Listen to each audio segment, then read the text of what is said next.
Well, good morning, everybody. Before I get into the official welcome, I want to take a tradition that we've established for 21 years. Those that have been around our events know that the candle lighting is an important part of our program. And it's a tradition now. And we light one candle for each year since September 11th. And we have an appropriate word that goes along with that candle, and you'll hear them if you haven't been through this before. And as I reflect back on the candle and lighting and after our loss on 9/11, it was so important to me. I think about the Bible and moving from darkness to light. I think about light being the symbol of hope, of resilience and healing. And so today we're going to have the candle lighting. We've done two things. One is we've recorded a group of family members and 9/11 community members who actually are doing the candle lighting, and we're going to show that on one of the screens. And then today we've got Mark O'Grady, who lost his wife, Mary Jo, on 9/11 with 9/11 related illnesses. Mark is going to do lighting up here. And over on the other side, we've got Dominique Joseph, who's the family liaison at the FDNY Assistance Unit. So if you're ready to roll, and we're going to leave the candles lit all day as just a remembrance and a way to set the proper tone. So let's go ahead with the video.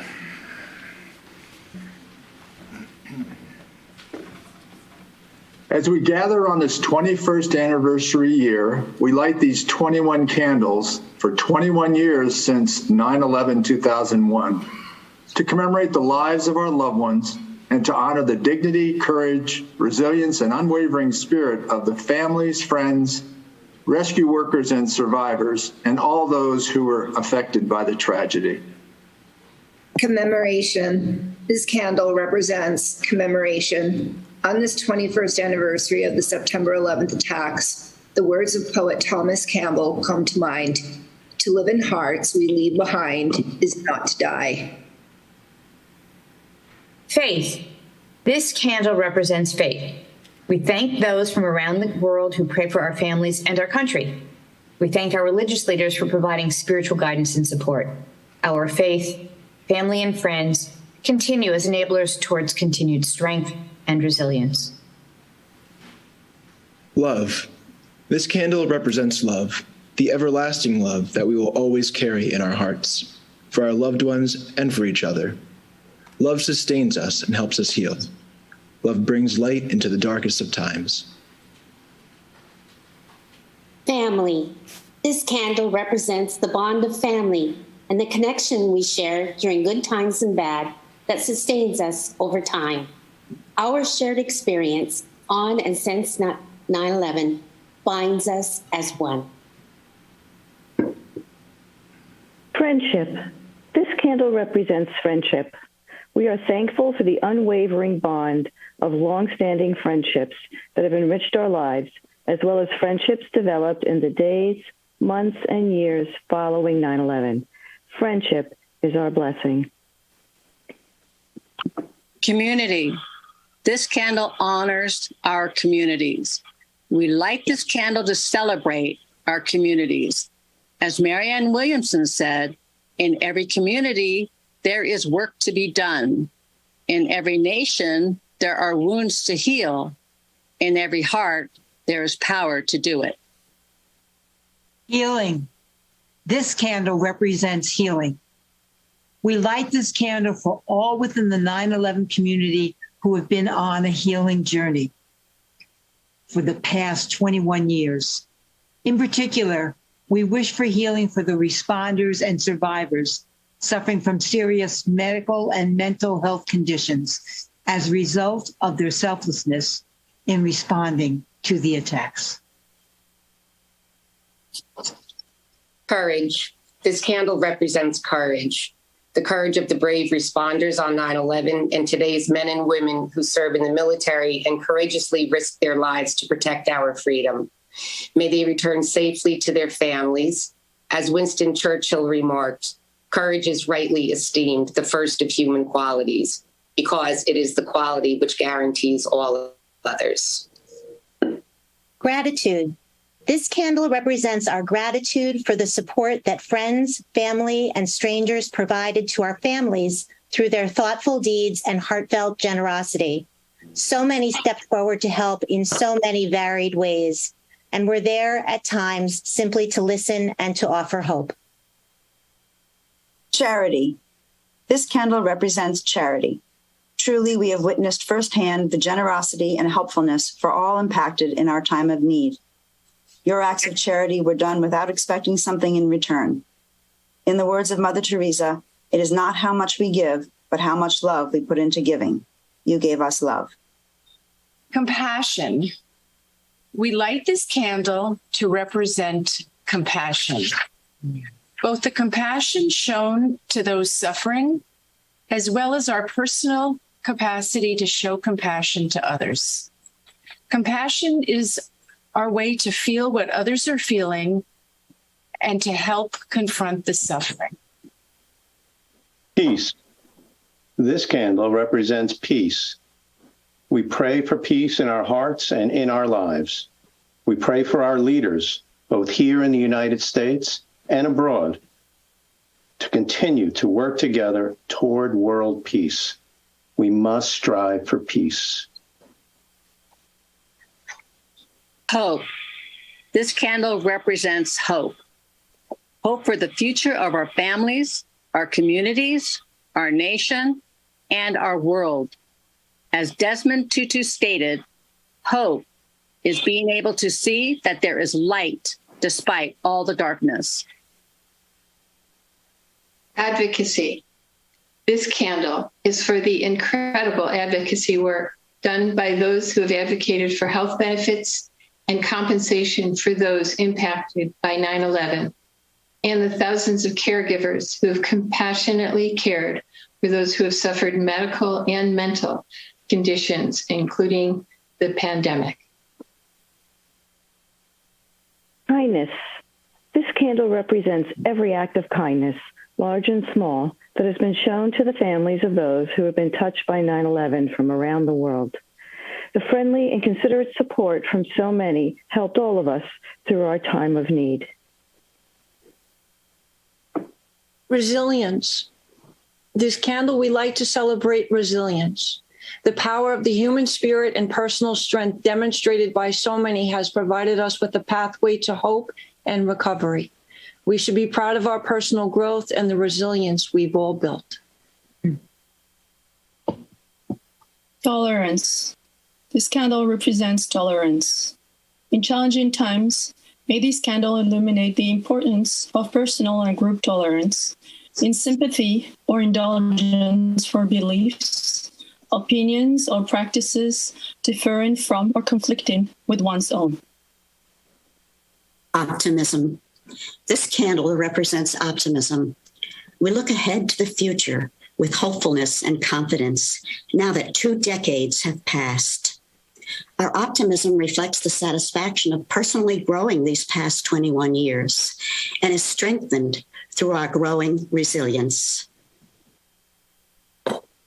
Reflection. This candle represents reflection. We reflect on the memories of those lost on 9/11 and on the meaning they brought to our lives. We reflect on our personal journeys and on the resilience we have built over time. Reflection is essential to continuous growth. Remembrance.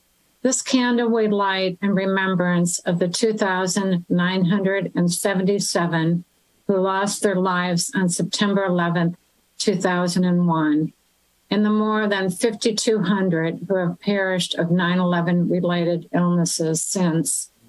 We also honor the lives of the thousands of individuals who have died in other acts of mass violence. We cherish the special place in our hearts that will always be reserved for them. We thank them for the gift their lives brought to us. There are special people in our lives who will never leave us, even after they have gone.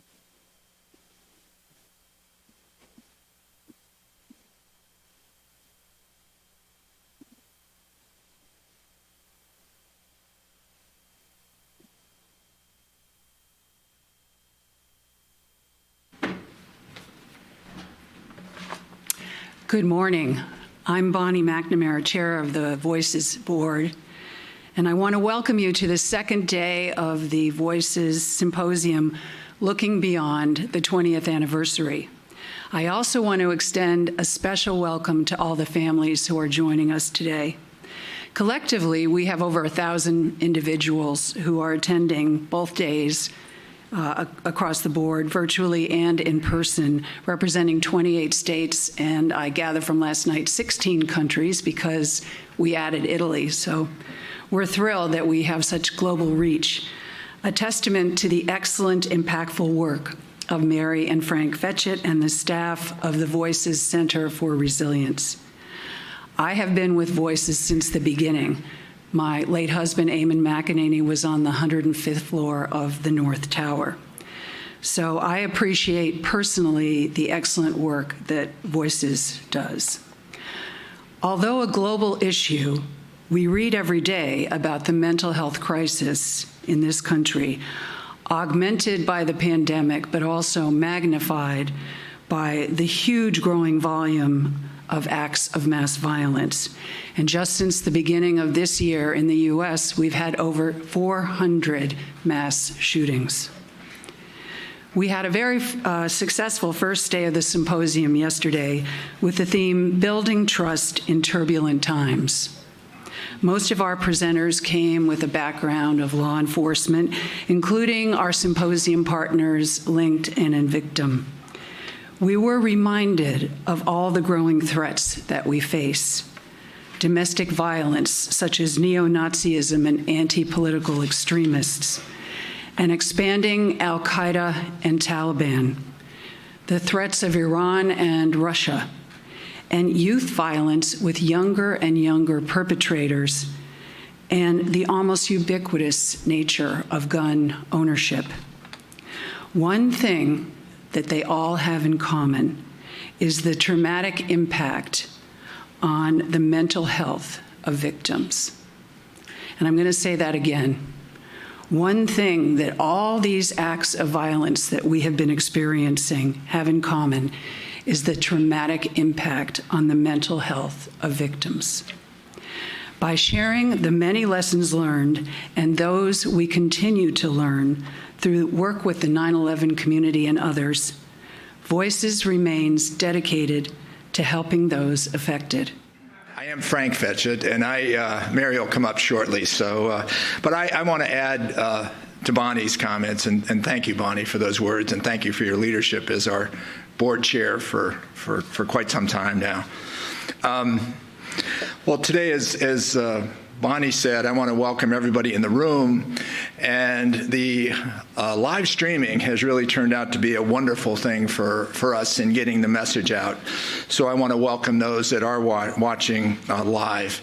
And the hard work by our team and Invictum and in Linked is really paying off, and I think you'll really gain a lot of insight today.